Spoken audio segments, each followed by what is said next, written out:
Маг знает, что он ждет. Он знает, чего он ждет. И пока он ждет, он насыщает свои глаза миром. Для мага окончательное выполнение его задачи является наслаждение радостью бесконечности.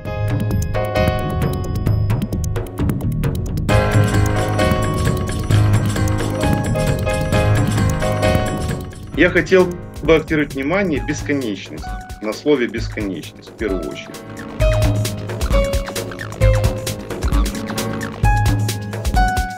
Почему? Потому что есть большая разница бессмертия и бесконечности. Это, по сути, позиция, от которой соизмеряется сознание мага относительно своего пути. Потому что, или будем говорить, то ориентирование, на которое рассчитывает маг. Человек, будучи магом, если он ставит свою жизнь и свой путь на уровне бессмертия, это его будет не последнее воплощение. Будет он еще воплощаться много-много-много раз. До тех пор, пока он не поймет, в чем разница быть бессмертным и разница быть бесконечным.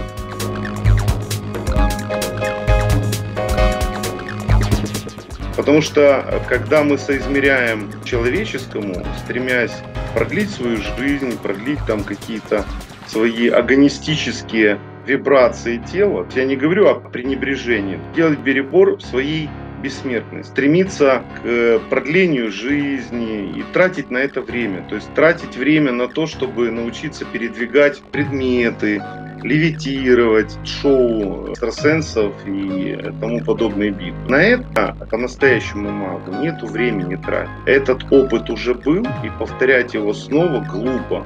Тратить на это время.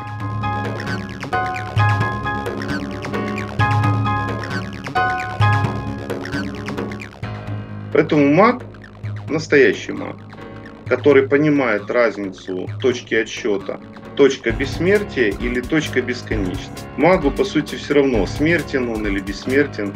Его взор направлен в бесконечность, раствориться в бесконечность. Стать как боги. Не как боги, унижая кого-то и доказывая верховенство. Нет. Это уже бессмысленно доказывать или говорить, вот вы там еще не достигли бесконечности, а я там достиг бесконечности. Это глупости, самые настоящие человеческие глупости.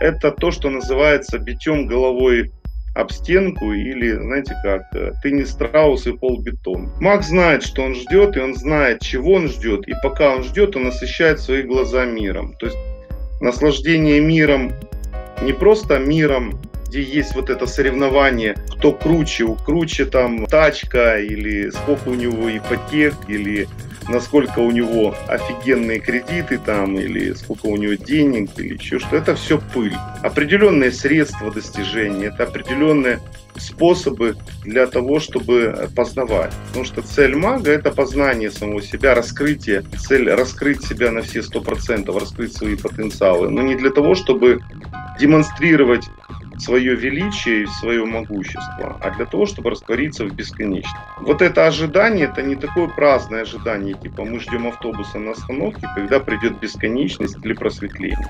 А мы познаем постоянно себя, познаем свои стороны, особенно стороны дуальности, потому что когда дуальность схлопывается, так, раз, она схлопнулась, то тогда уже и нету ожиданий, уже нету какого-то попытки противоставить в дуалистическом соревновании. Ты плохой, ты хороший.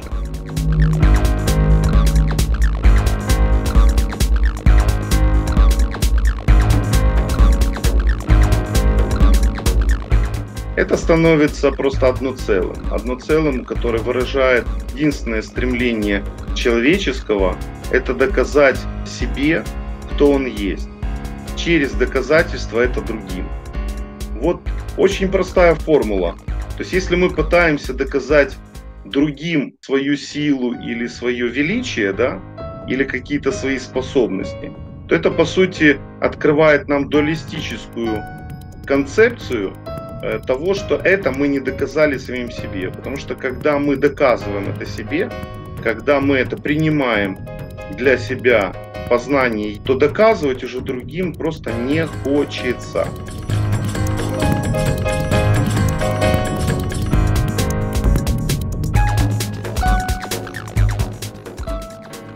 Не хочется доказывать, лучший ты учитель или худший ты учитель. Да лампочки. Ребята, вы берете только до определенного этапа. Однажды меня не станет, а вам придется идти дальше. Вот и все. Точно так же вы будете говорить своим ученикам, когда они будут. Однажды вас не станет, а им придется идти.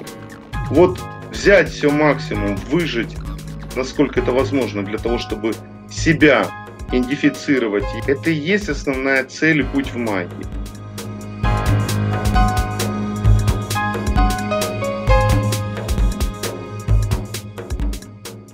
Если кто-то рассказывает, что он там очень отлично гадает на таро или на рунах, или у него там получаются великолепные ставы, которые там, ну, на все, там, на здоровье, на успех, на выигрыш в лотерею, ну, там вообще универсальный такой став.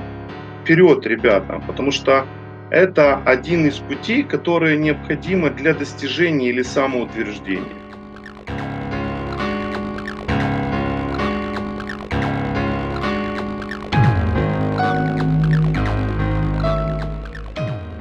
Когда уже самоутверждаться или достигаться, или доказывать никому не хочется, то как-то пропадает желание себе чего-то там намутить. Это единственная потребность углубиться в медитации, даже уже не читать книги, потому что понимаешь, что ты можешь подключиться к любому из богов, и у тебя каналы эти наработаны, и получить потрясающие глубины мудрости. Я сказал то, что сказал. Если вы готовы принять это зерно, вы примете, значит, вам это нужно на определенном этапе.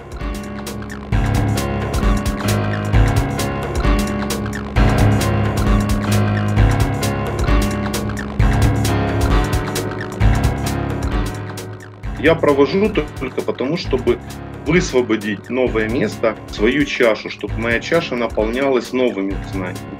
Вот почему я делюсь, вот почему я это делаю. Если вы собрались и думаете, что такой чувак что-то глаголит для того, чтобы там как-то вас затянуть или заманить, или там заставить вас что-то делать, обломать, я ничего не жду.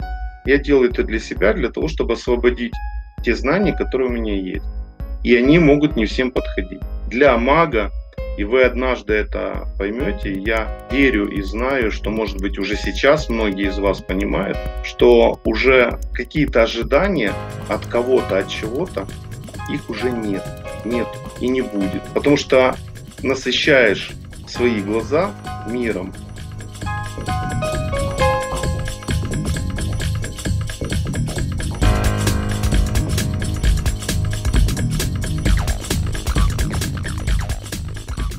Для мага окончательное выполнение его задачи является наслаждением, радость бесконечности. В чем суть радость бесконечности? Когда ты знаешь, куда ты идешь. Будет время полностью себя вспомнить, я буду очень несказанно этому рад, потому что полное вспоминание даст мне возможность эту радость исполнить в бесконечность. Но если нужно будет, как я уже это делал много-много раз, не одно уже воплощение здесь, для того, чтобы все быстрее и быстрее вспомнить себя. Ну, значит, так нужно. Мы не отвертимся от этих вещей. Но на самом деле, когда маг переводит свое внимание в бесконечность, а не в бессмертие, у него и вспоминания происходят намного быстрее.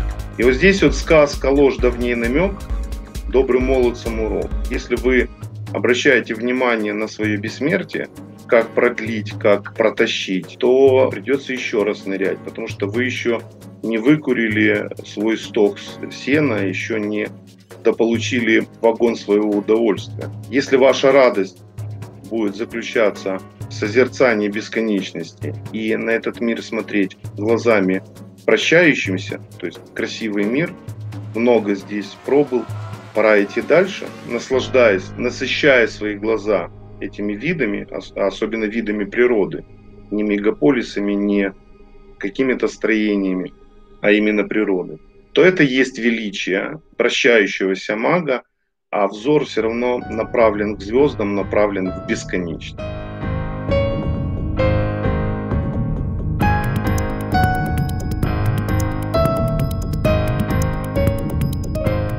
вспоминаю почему-то фильм по Булгакову «Мастер и Маргарита». Апостол Павел пришел к Воланду и говорит: забери мастера. Он прочитал сочинение мастера и просит, чтобы ты взял с собою мастера и наградил его покоем. Неужели тебе трудно сделать это, дух зла? Мне ничего не трудно сделать, и тебе это хорошо известно. А что же вы не берете его к себе? В свет. Он не заслужил света. Он заслужил покой. Он заслужил, по сути, бесконечность. Все, о чем было. Самое высшее достижение – это не достижение какого-то места, рая или ада. Заслужил покой. Вот покой именно в бесконечности. Покой именно в этом достижении. И маг стремится к этому покою, потому что в бесконечности, именно в бесконечности, маг может развиваться уже совершенно в другом направлении.